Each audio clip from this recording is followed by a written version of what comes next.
চা ছাড়া চলেই না এমন মানুষের অভাব নেই, আবার সকালে কফির ঘ্রাণ নাকে না গেলে ঘুম ভাঙতে চায় না অনেকেরই। আপনি ব্যাচেলর হলে ভিন্ন কথা, তবে যদি পরিবারে ছোট শিশু থাকে তাহলে কি করবেন?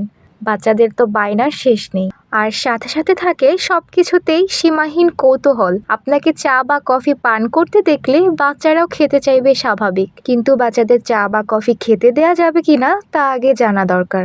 শিশুদের চা বা কফি দেওয়ার ক্ষেত্রে বয়সের দিকে খেয়াল রাখা অত্যন্ত গুরুত্বপূর্ণ। ছোট বয়সে চা বা কফি পান করা শিশুদের শারীরিক ও মানসিক বিকাশে নেতিবাচক প্রভাব ফেলতে পারে। আমাদের দেশে চা বা কফি পান করার প্রচলন অনেক পুরনো এবং অনেক প্রাপ্তবয়স্কের জন্য এটি একটি দৈনন্দিন অভ্যাস। তবে ছোট শিশুদের চা বা কফি দেওয়া মোটেও ঠিক নয়। চিকিৎসকরা সাধারণত শিশুদের চা বা কফি না দেওয়ার পরামর্শ দেন। স্বাস্থ্য বিশেষজ্ঞদের মতে শিশুদের চা বা কফি দেওয়া উচিত কমপক্ষে 14 বছর বয়সে। এ বয়সে শিশুর শারীরিক ও মানসিক বৃদ্ধি ঘটে।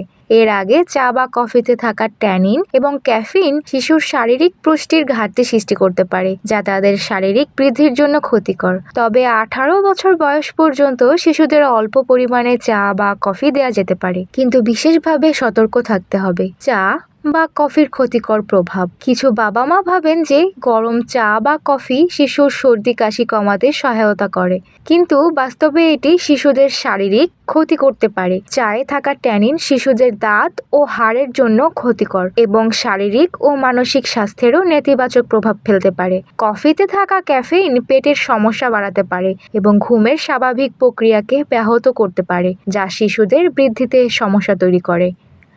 ফাল্গুনিয়া আরা, তরঙ্গ টিভি।